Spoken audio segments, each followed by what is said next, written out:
Now in the suburbs and the falling light, I followed him, and now down sandy road, whiter than bone dust, through the sweet kirtle of fields, where the plumes drop with their load of ripeness one by one. Mile after mile I followed, with skimming feet, after the secret master of my blood, him steeped in the odor of ponds, whose indomitable love kept me in chains. Strode years, stretched into bird, raced through the sleeping country where I was young. The silence unrolling before me as I came, the night nailed like an orange to my brow. How should I tell him my fable and the fears? How bridge the chasm in a casual tone, saying, the house, the stucco one you built, we lost. Sister married and went from home, and nothing comes back. It's strange from where she goes. I lived on a hill that had too many rooms, light we could make, but not enough warmth. And when the light failed, I climbed under the hill. The papers are delivered every day. I am alone and never shed a tear. At the water's edge where the smothering ferns lifted their arms, Father, I cried, return, you know the way. I'll wipe the mud stains from your clothes. No trace, I promise, will remain. Instruct you, son, whirling between two wars in the Gemara of your gentleness. For I would be a child to those who mourn, and brother to the foundlings of the field, and friend of innocence and all bright eyes. Oh, teach me how to work and keep me kind. Among the turtles and the lilies, he turned to me, the white, ignorant hollow of his face. Father and Son, a poem by famous poet Stanley Kunitz. Good evening. My name is Charles Carr, and welcome to Philly Loves Poetry, a collaborative program between the Moonstone Arts Center of Philadelphia and PhillyCam. The focus of our program is to give our viewers a taste of the rich culture of poetry in the city of Philadelphia and help people understand through our shows that there are many avenues which bring the love of poetry to people in the city of Philadelphia through poetry readings, special poetry events. There are numerous poetry workshops throughout the city for poets of all ages and all stages of development. There's a lot of printing of poetry in Philadelphia. In fact, Moonstone publishes chapbooks and other books. So on any given night in Philadelphia, somewhere that you can find poetry being read. So tonight we have, it is the first in our fourth year, and I think it's great, the show that we're going to have tonight, because the topic and title of our show is Generations of Poets in Philadelphia. We have two really remarkable father and sons with us for that. The first to my right is Leonard Gontarekis. Leonard coordinates Peaceworks, Poetry in Common, Philly Poetry Day. He hosts the Green Line Reading and Interview Series, is poetry consultant for Whitman at 200 Art and Democracy, and contributing editor for the American Poetry Review. Leonard is the author of 6 books of poems, most recently, Take Your Hand Out of My Pocket, Shiva. Leonard's poems have appeared in Field, Poet Lore, Verse Daily, Fence, Poetry Northwest, and the Best American Poetry. Leonard twice received poetry fellowships from the Pennsylvania Council on the Arts. Leonard conducts poetry workshops in venues including the Kelly Writers House, Free Library of Philadelphia, Philadelphia Arts in Education Partnership, and weekly workshops from his home in West Philadelphia. I might say that's not on this biography is I don't think there's anyone in the city of Philadelphia that has done more to promote the love of poetry in our community, and to that I will be ever grateful. Next to him is his son, Max Guntarek. Max is a poet. He lives in Philadelphia. Max is a graduate of Johns Hopkins University Writing Seminars program, and Max is currently an MFA candidate at the University of Nevada, Las Vegas. In addition to writing poetry, Max makes music under various pseudonyms, including Sally Port, Hoist Point, and a clip in a Lughole. That's wonderful. So welcome. So, good to see you, Charles. you know, there's so much to cover in so short amount of time when we're talking about a father and a son as artists. And I guess the first thing that people would usually ask is, to the son is, what influence has your father had on your work, and when did that start? And I would like to take it in reverse order and say, what influence has Max, your son, who is living in a different time, you know, than us old people, what influence can you say that Max has had on your work? Well, I take after Max, so that's a good question.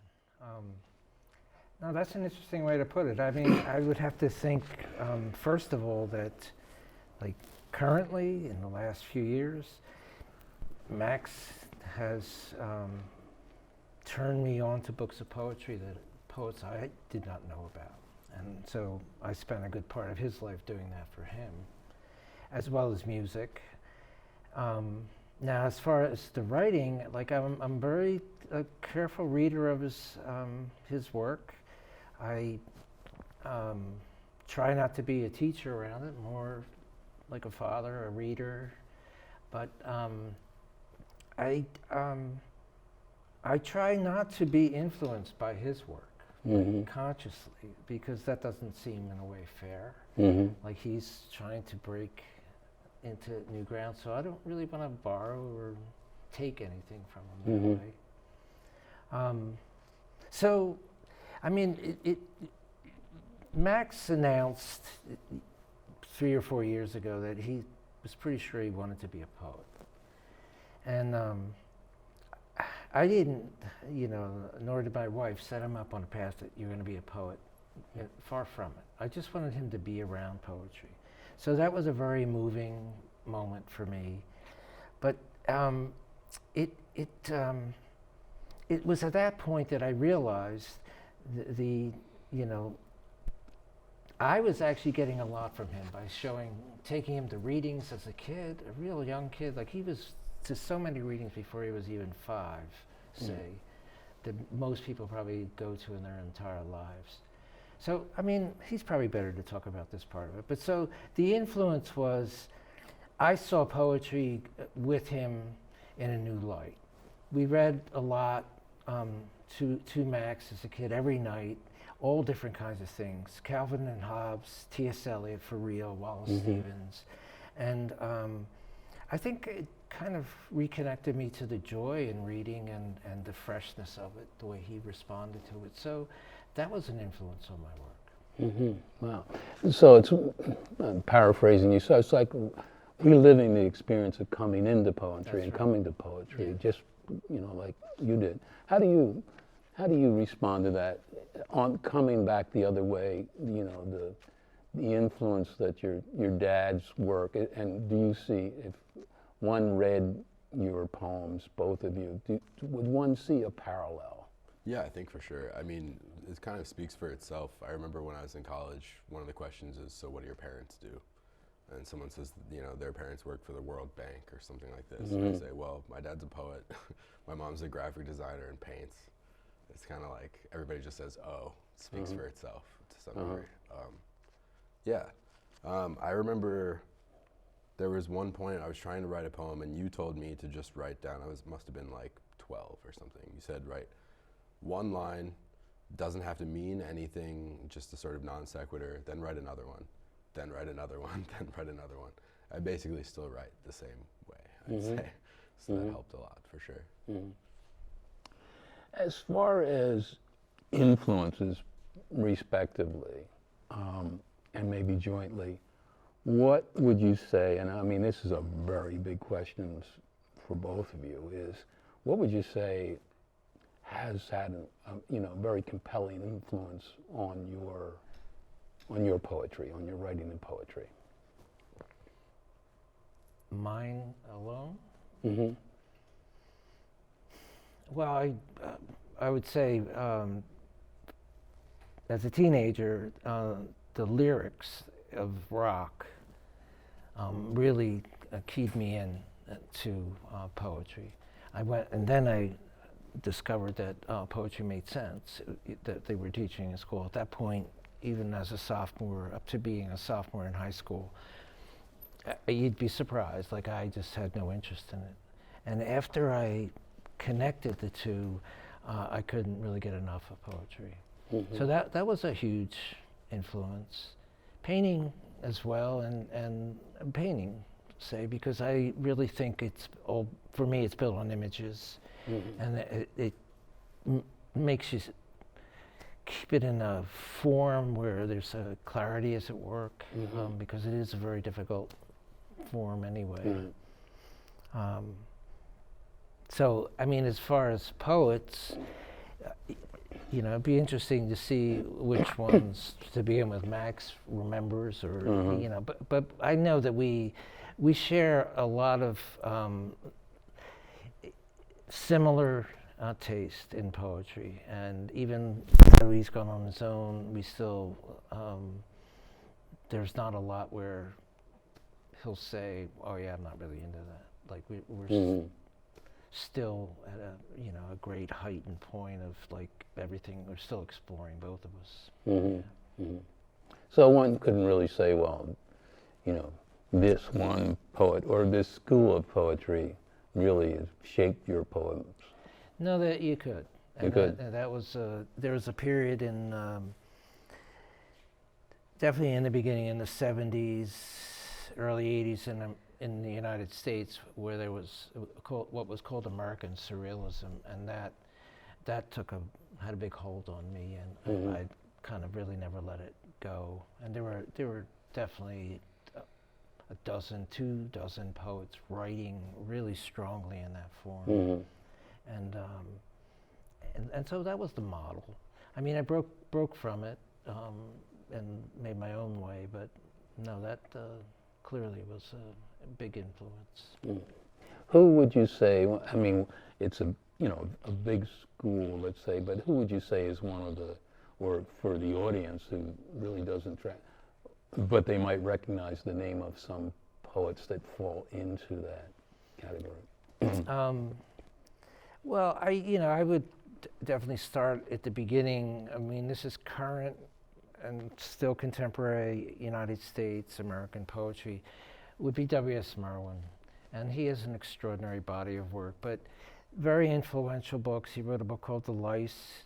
He wrote a book called The Moving Target, at The Carrier of Ladders. These were large books that were hugely influential. And I think also just on poetry, poetry readership. And I mean, there were times when I would take a break from reading him because I didn't really kind of want my poems to sound like him. But yeah, he's definitely one of the poets. I looked at. I was trying to anticipate this question, and a couple ways I approached it was, I looked at my shelves of poetry to see who I had the most books of. So that would almost be a shelf of the one poet. And so James Wright is a poet that comes to mind. Kenneth Koch is another one. Franz Wright, who was actually the son of James Wright, he's got a big section on my shelf. And Wallace Stevens, he was at the start. And French Surrealists, any anthology of French Surrealist poetry is terrific to go for. I remember we had a conversation, I can't put my name on, but there was a South American poet. I believe he was Argentinian.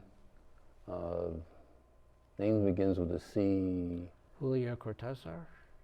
Yeah. Yeah. And I remember reading someplace when somebody asked, I was in an interview, and you really gave him a lot of credit for.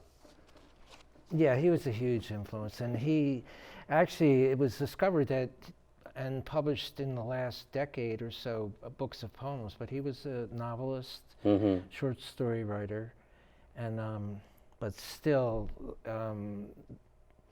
he has a book called Hopscotch, which literally, this is the kind of influence that he had on me and other poets, where he, the book is in 300 chapters, and he says he has a whole plan at front like a hopscotch. You jump around from chapter to chapter in the book. So it takes a little bit of work.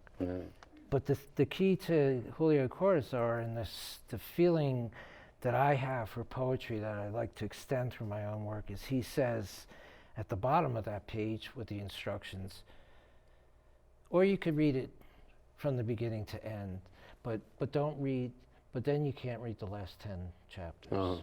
So he had 2 books within that book for some marvelous reason. Max, when you say influences, what are you reading? What has really had a strong influence on your work? Recently, I'd say the New York school. So James Schuyler, John Ashbery, Douglas Crace was one of them, Ted Berrigan, Alice Notley, people like that. So that's like first wave into second wave kind of New York school poets, for sure. They're really great writers of the city. Paul Blackburn would be a great example of that. I spend a lot of time in cities I've never been in before, and it's nice to sort of try to capture it in some kind of poetic way, and they do a really great job of that, for sure. And Merwin too. I mean, I feel like both of us, our Desert Island, you know, has a Merwin book on it, for sure. Right. So both of you are very musical, I know that. And there's music you know, you've introduced me to that was, you know, is really remarkable. So, and you being a musician, how does that kind of seep into poems? I mean, you already mentioned about lyrics, but how does that? For me, it's just another outlet. It's another sort of way to, you know, things that can't necessarily go into a poem need to find an outlet somewhere else, wherever that goes, if it's painting or music. Music just comes more naturally to me. There's a big difference for me between improvising when I'm playing music and actually recording something or songwriting. And for the past 3 years or so, it's been all improvisational. So it's almost like writing a poem on the beach. The waves come, it's gone. So it's just improvisation. I'm never going to record it. It'll never happen again like that, and that's it. And I've been treating my writing in a similar way too, actually. How can I improvise this sort of act of writing a poem and not worry about getting it down, getting it right exactly, and being able to get rid of it and move on. That's wonderful. Now, so you're, you know, finishing up your MFA, and so you have students. Yeah. What do you see in them, you know, in terms of, or are they just at the, are you teaching courses at maybe a very elementary level, or are you teaching people who are really maybe seriously want to start writing poetry or have been writing poetry? It's a little bit of both. For the sort of composition classes which are demanded, I mean, every freshman student has to take that class. They're not particularly interested, but then they leave the classroom being able to quote Heraclitus and people like this. So I think I did a pretty good job there. With the creative writers, they definitely, I was really surprised at how many people are still out there wanting to be writers. I mean, I figured that would have been replaced by something else at this point. But people still want to be the rock star poet, whatever it is. Yeah, for sure. So your dad told me, and I don't know if I have this right, that pretty much Las Vegas is kind of steeped in Black Mountain or some portions of that. There's something called the Black Mountain Institute, which is located on Las Vegas campus. The name was actually purchased from the original people who owned the rights to Black Mountain College, and the idea was that they would carry along the same ideals that were in Black Mountain College. But they're not exactly affiliated, I wouldn't say that. But they definitely want to keep that sort of dream And going. is it the same kind of, you know, focus, meaning bringing in everybody, bringing in all the arts together and kind of, you know, having more of a organic, you know, mesh of, you know, all this. That's when I saw and read about that, I found that to be the most fascinating part of it. And some of the people that participated. I mean, they were stars in the culture.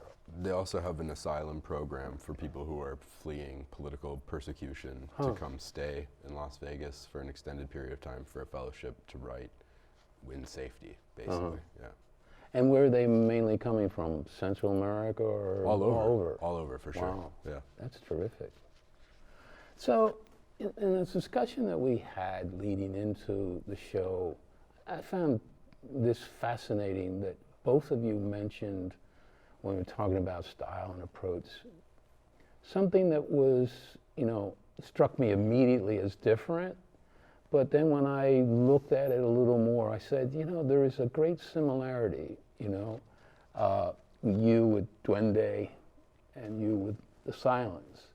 And one would say, Duende, really, it's a very hard word to translate, and it's translated so many ways as more like a passion, a focus on passion, like, a flamenco dancer, as I think it's used as.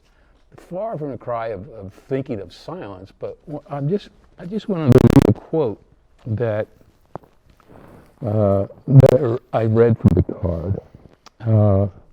When the substance of silence is present in a man, all his qualities are centered in it. They are connected primarily with the silence and only secondarily with each other. Therefore, it is not so easy for the defect of one quality to infect all the others, since it is kept in its place by silence. But if there is no silence, a man can be totally infected by a single defect so that he ceases to be a man. Poetry comes out of silence and yearns for silence. Like us, it travels from one silence to another. It is like flight, like a circling over silence. And as far as Lorca, Lorca says or writes in an essay exploring the complex and inspirational flavor of the word's meaning, duende. The duende is a momentary burst of inspiration, the blush of all that is truly alive, all that the performer is creating at a certain moment, and the magical property of a poem is to remain possessed by duende. For with duende, it is easier to love and understand, and one can be sure of being loved and understood.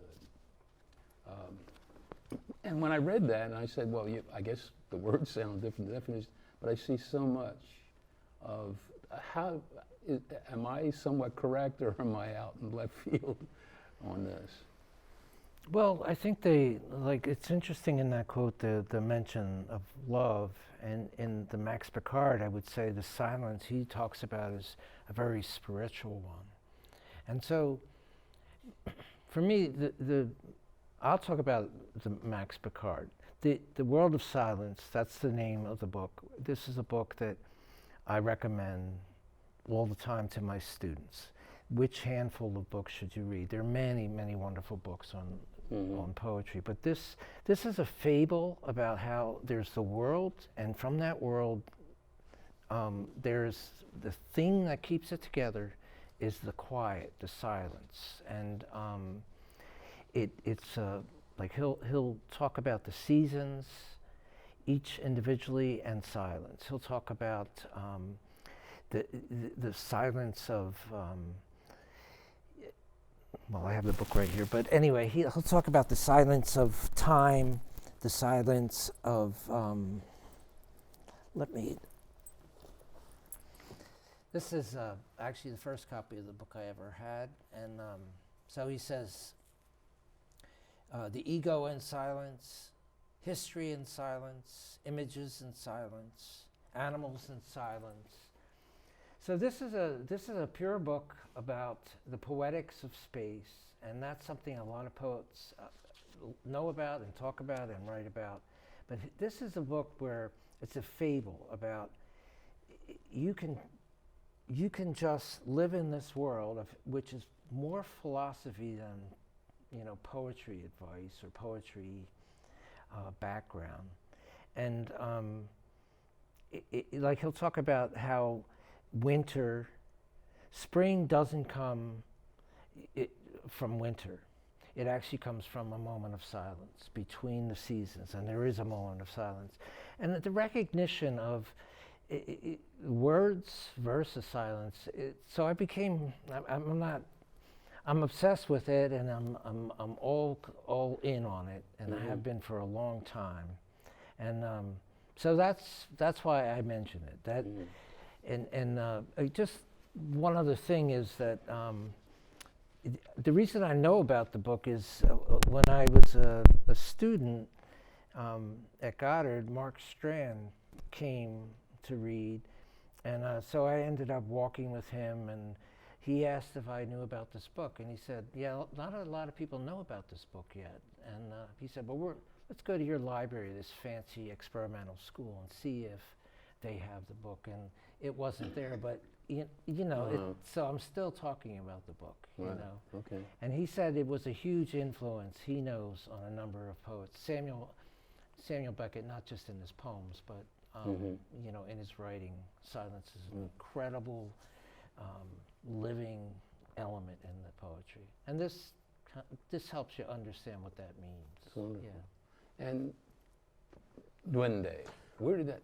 And Lorca, of course, Lorca. Right. I can understand that, but how do you articulate how that fits? He outlines 3 basic sort of archetypes of different poets. The first one would be the Muse Poet. So this would be like John Berryman told Merwin, if you got to write a poem, get on your knees and pray to the muse.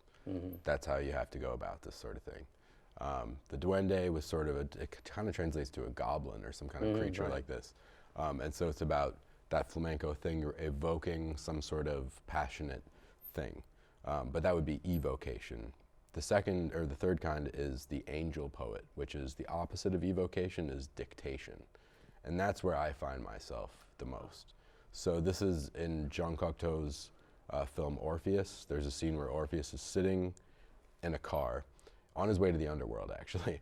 And they turn on the radio, and the radio starts saying things like, silence goes backwards faster than it does forward. It says, the entire world is lit up by one single cup of water, and things like this. And he's writing it down frantically, like, this is good stuff. Right. I'm going to put this in my poem.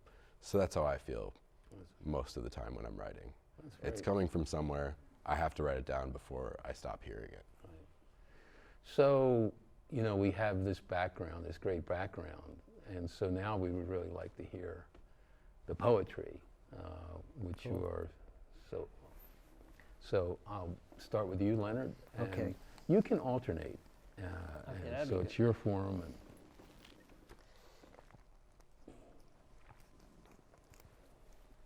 So this is, I'll just begin here. This is a poem, it's the first poem in this book of mine, and it's called Autumn Sonata. And it's a little bit on the act of creation and making poetry, making paintings. Autumn Sonata. Jackson Pollock was afloat in his life with a view of burning cruise ships, which was the world, if that makes sense, and I understand if it does not. I think of Pollock when I am walking the edge of a field in autumn imprinted with shadows of leaves and lit leaves among the dark aspects. I connect to the calm, to Pollock, strangely, you might think. Pollock once sat in a field with an elixir after selling his soul to the devil, a mixture of whiskey and dusk.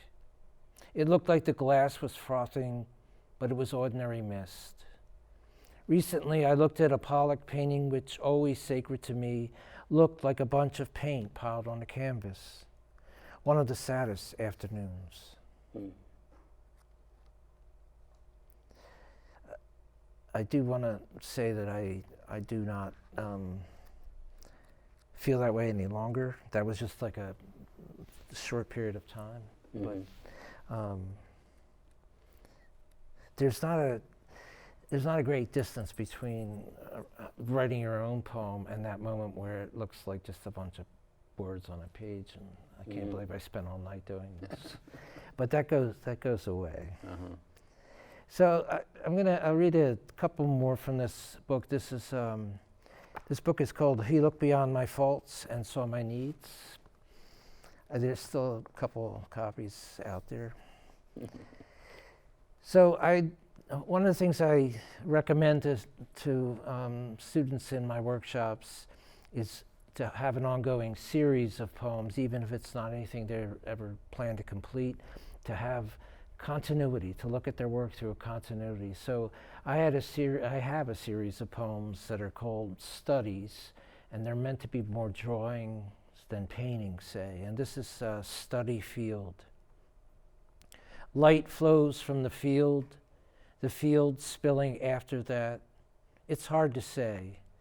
When you introduce light, leaves, a little wind, the self, the difficulty is trying to gather everything in. A woman coming from the yard, fragrant with laundry, out of sorts, a deer where there wasn't one. And just one more,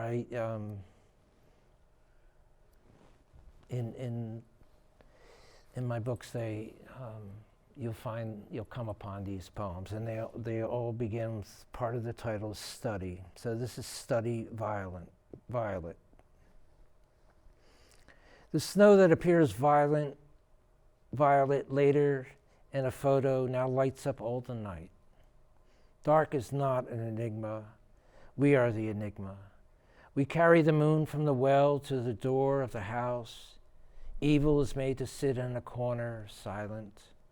A child, milk. It spills across the floor, moonlight. The cat licks up the truth fast as it can. The cat loves the child.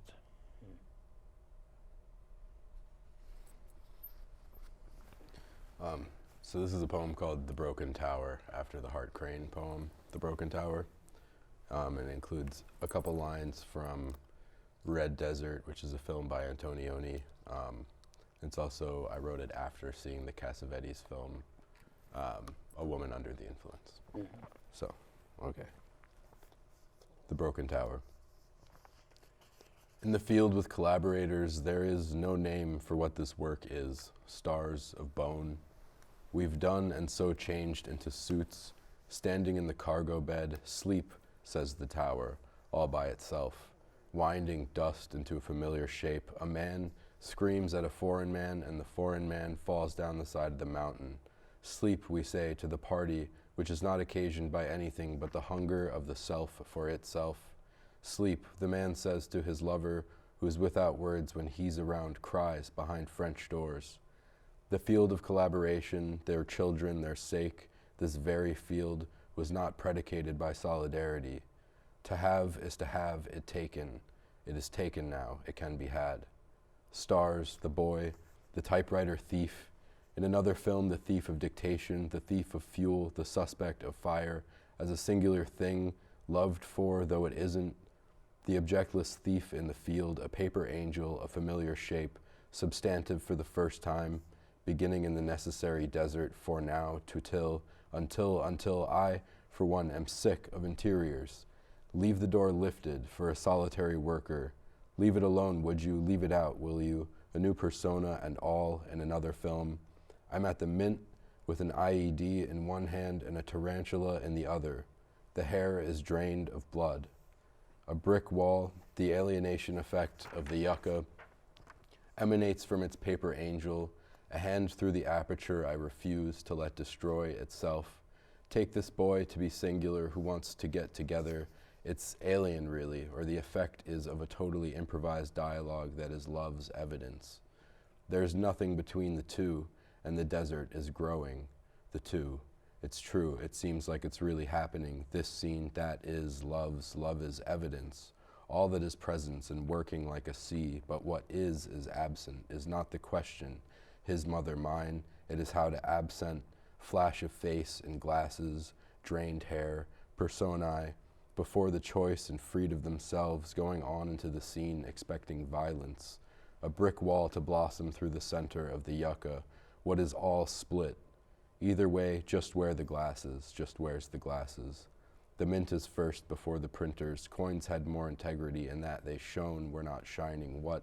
The two hands of no, not yet, and it belongs before and still always beyond, to one or to two, the quality of note in question, in paper fingers, paper figures.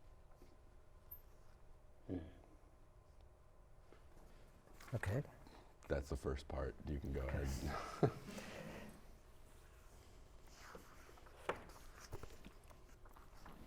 You know, I wanted to, I'm going to read a few newer poems, but one of the things I just want to say is that when you asked about influenced by Max, like he says when I'm praises poems, well, you're my dad, you got to say that. And a little bit of that is true. But I realized that, you know, there's a group of people that you write for in your head that you want to make sure that it matters to them. And one is Mark Strand, and there are a couple people in my workshops that I think about. And but Max is one of them too. Like I feel like these poems don't cut it with him, then, or when he says those are really great, that means something to me. So this is Night Notes. My cat Jack cleans himself completely and elegantly before he sleeps. He thinks he's going to dream of Scarlett Johansson's cat. State your request. Move heaven and earth and bring me the poem of spring. Rain hisses on the objects in the dream. State your request. Miniature pink radioactive hot dogs in a jar at the bar. And the title of this poem is, I'm sure you could tell, an actual headline. Camper chased by man with knife, glad to be back with family. In the country, I've seen the centipede on my uncle's lip in the coffin on occasion. The Blessed Virgin Mary breaking up with me in a dream said, "Don't look for me under your boot soles, Buster, I'll be gone."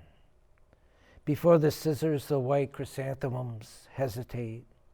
Yes, I wear sugar cookies for men cologne. On many occasions, I wear a Buisson mask to keep from getting close. Leave my fool with you, ferry me, flames, actual and misleading, leap from my head. It has rarely rained so hard.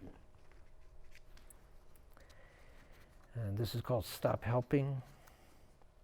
Once I locked up my beat-up bike, came back, and the bike was there, but the lock was stolen. We noticed the way the front windows tilt panels of light on the lawn and goldenrod. America, you are beautiful when you are sleeping. I'm here for you. I want you here. I'm not alone now. That's how I explain it.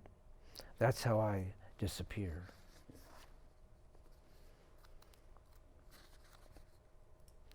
And this is Untitled.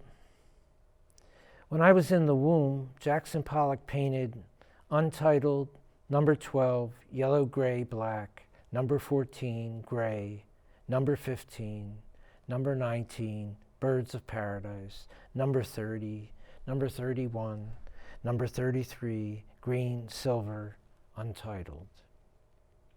Remarkable flowers they must have been.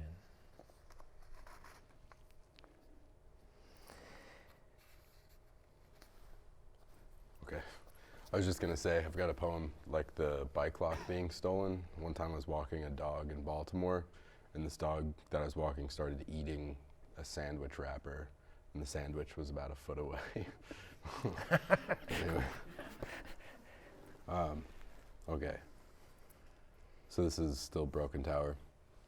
Paper figures, hammers, and sweetness is taking care to choose when there is no choice. Wear the angel on your head and see the sun within and as what appears to be disintegrating. Until Chaplin spoke, regrets to inform, is it true you have to love an animal to eat it?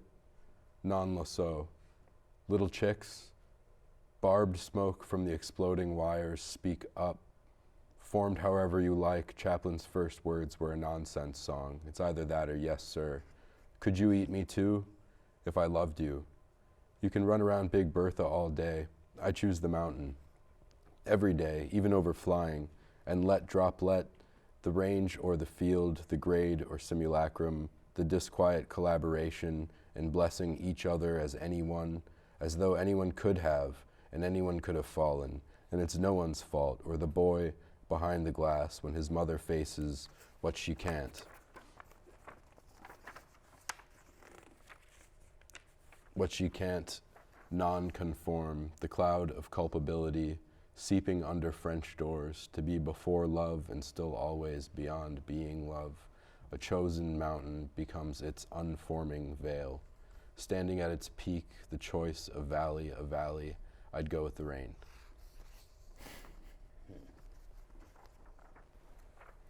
Okay.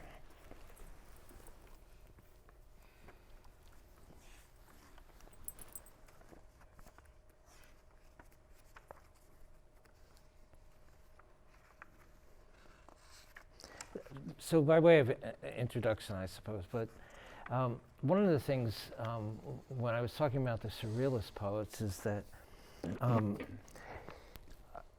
nothing in the first 10 years of my poem would appear that was like brand name, contemporary, anything that would put you in, the present.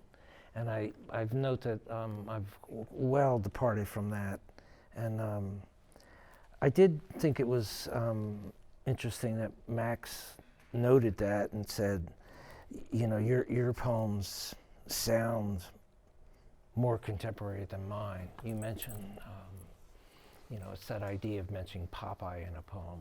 It's a thing. Like, would you mention Popeye in a poem? Mm-hmm. And so this is called Black Lines. The sight is slanted black lines of rain in the garden as you see it. The sight is growling, trees near power line. The sight is black river, stars, junk, red sofa. The sight is afraid of getting close, like any good sight. Let's revisit. Target is curdled cream, tea, Spanish for petal. Search. The target is a boy, explosive, terribly made, around his pet's neck. The sight is drenched in spring. Who would name a cologne undertaker? The president. The end is all white, ripped up pipes, smoke, snow, an arrow of shadow loose. So it is April, evening. This is what a broken heart looks like.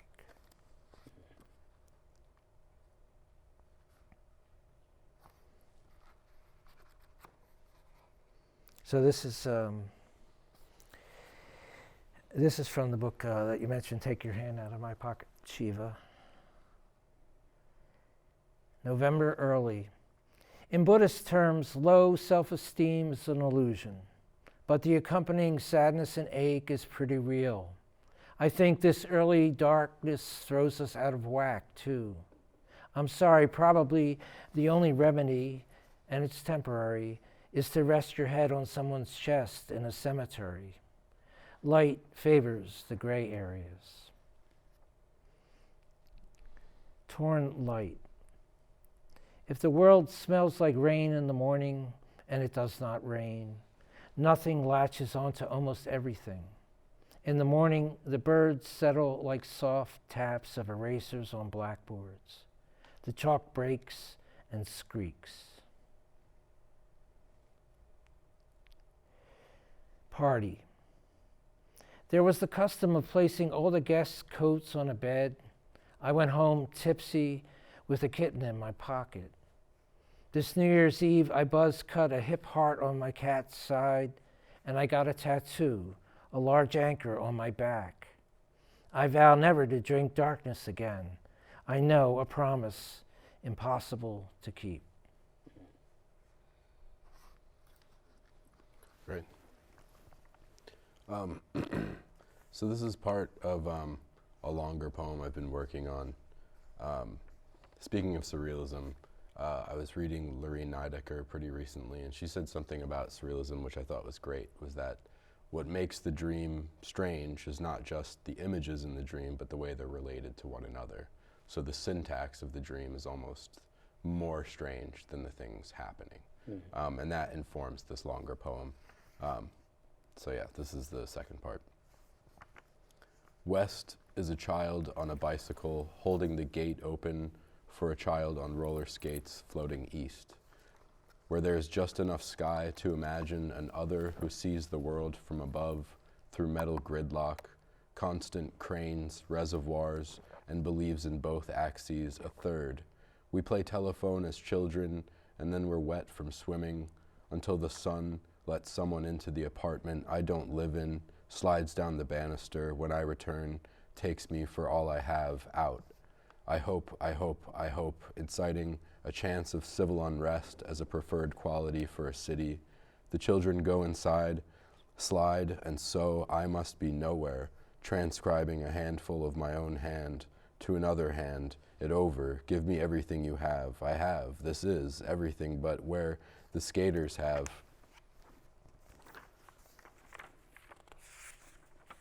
Where the skaters have gone, with currencies to refractory cities to remember their dreams, and seemingly gateless they seem to float, so usually, reading upside down and backwards the no that sounds to them an echo, alive in conjunction, graffiti buffed by the self-made pedestrians habiting brand new cities built atop a continent on fire. I wanted to ask you, so you were in your final year, correct? Two questions I have related to that. I mean, you have a body of work. I've read your poems. You've been in our workshop, which I really loved your work. Where are you with publishing your poems? I have a finished manuscript. It's about twice as long as it should be.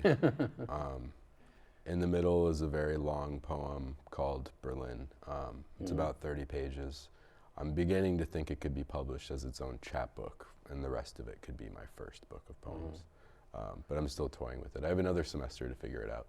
Okay. But the manuscript is done, as far as I'm concerned. Wonderful. Yeah. And so beyond, after the MFA, what is your... PhD is next. PhD, okay. Yeah, I definitely want to get a job teaching writing. Will you stay in Las Vegas, or are you looking for... I'm shopping around. Okay. We'll see. Anywhere that has a creative dissertation, which would be writing another book of poems. Only a handful do that. Mostly out west. Wonderful. Max is also exploring translation. Yeah. I've translated a full book of W.G. Sebald poems and also a full book of Paul Celan poems. Wow. Yeah. Great. How about you, Leonard? I know you're due for a next book of poems. Is that in the works, or? It's definitely in the works, and it's getting very close.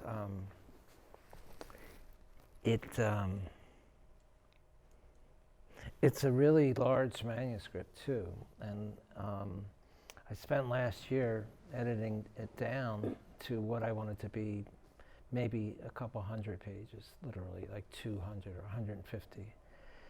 So, and I did all that, and it still came up to 391. So, I guess it's good to have more work than less, but I'm giving it a lot of thought because I want to, bring it on home, So yeah, so that's what I'm doing. So we're in the same boat. Yeah. Yeah.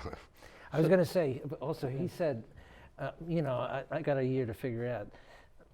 You got more than a year to figure the poetry thing out. Yeah. Turning to you with the Green Line and the series that you have, can you speak to that? I mean, some of the other things that are being, as we're going into this new year, that people need to know about. Well, the Green Line is really remains active. It's very much a community series. I think it's a place where poets who come into town or they're looking for a connection with some poets, they see that. It's been every third Tuesday for almost 10 years now. And a lot of it remains politically focused. I think, you know, it's poems should be useful, but I think we really, you know, it like astounding to hear someone say to me, an adult, I feel voiceless in this current, you know, political state, but we shouldn't be. And so that's why I do a lot of political readings on certain subjects or response to events, like imprisoned poets or the murders in the of the cartoonist in Paris a couple of years ago. I mean, we're all in the same boat, and so yeah, we'll be there every third week. There'll be some people coming in with new books. We'll do, you know, a little more of the full-blown interview format, like it, you know, to keep it varied. But and the Green Line for our audience is at 45th and Locust. Yeah, it's a nice little cafe, yeah. and you get a nice cup of tea or cup of coffee or whatever. But it's a wonderful series. Yeah, really. Thanks. And other things. I mean, you are the sponsor of, you know, Philadelphia Poetry Festival, Philadelphia Poetry Day. Is that going to happen? Philadelphia Poetry Day will happen again. As you know, we were using it to bring poetry in out of the way places where you wouldn't normally see or hear poetry, meaning in the lobby of a hotel till you got thrown out, or you know, in the produce aisle of a fresh grocer or something like that. We also had more formatted ones. We were in a pizzeria, and they were really gracious about having us there, and to me it was very moving. People waiting for their pizza all turn and listen to the reading, you know, and even had their food and were still standing there listening. And then we did the whole poetry written in chalk throughout the city. I didn't do it, but no, I'm kidding. You know, it's chalk that is removed by rain, and that was a great thing that we did this year, just stepping out a little bit. And then with the, we'll have the Philadelphia Poetry Festival. Usually it highlights selected 15 or 20 all the organizations, magazines, college writing programs. Not all of them, but we select each year a group to represent them, and they send out a poet to read, someone to give, you know, some spotlight to. And then this last year we connected to just publishing. So we had people who, mostly just everybody who has a magazine or a book series coming out of the Philadelphia area. So we changed that, but we'll probably go back to the original format. So, and that's like a 4-hour great event in West Philly as well, 40th and at the Rotunda at 40th and Walnut on the Penn, just off the Penn campus, and a lot of people bring beer and wine. I don't know what that has to do with it. But also you run poetry workshops, of which I'm in one. But there's more than that. So can you tell our audience about your workshops? Yeah, I mean, people, you know, have come to me. Interesting that there are people who were writing, either lost their way with writing or just want to get a refresh, you know, get a kickstart. And so my workshop fits in for that. I now have a couple coming out of my home, which is very convenient and comfortable, but we, the Mad Poets have a free, they pay in advance for the workshop for everybody, and anybody can sign up and come for a 5-week workshop. I've also done them through the like representing some of the magazines, like Painted Bride Quarterly, it would be connected with that. But they're usually 2 or 3 weekly, and they're very, the people are really committed. I learn a lot from them. The people work really hard. They're very supportive. So, for people who are looking just to connect again, it's great for them. And I enjoy it. I don't really look at it as going to a job ever. Mm-hmm. Yeah, that's really wonderful. Can I selfishly read one of your poems that I've always loved, Soul Pressure? Cool, I have it marked. Okay. Yeah. 74. Yeah, I read as part of Leonard's book launch, and it was very difficult to say, well, what poem am I going to pick out? And this is one that's always been a favorite of mine. It's called Soul Pressure. A picture is all I have ever wanted to give, Lord. The trees diminishing, a tunnel, an archway. There is a child, there is a man, Lord.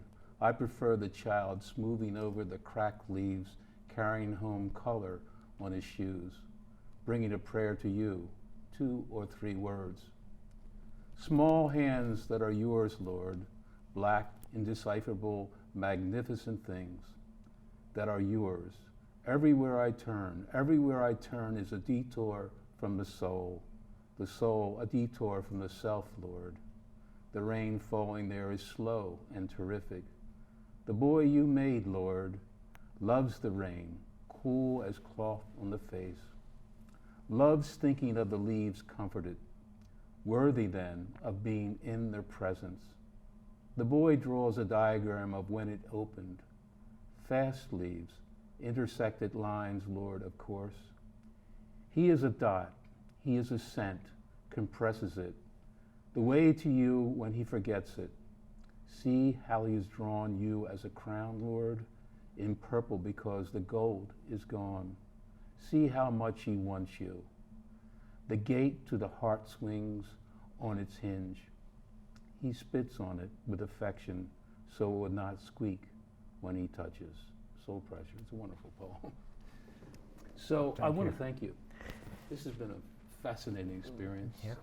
We're ready to go me. another hour. I would like to Thank go you. another hour.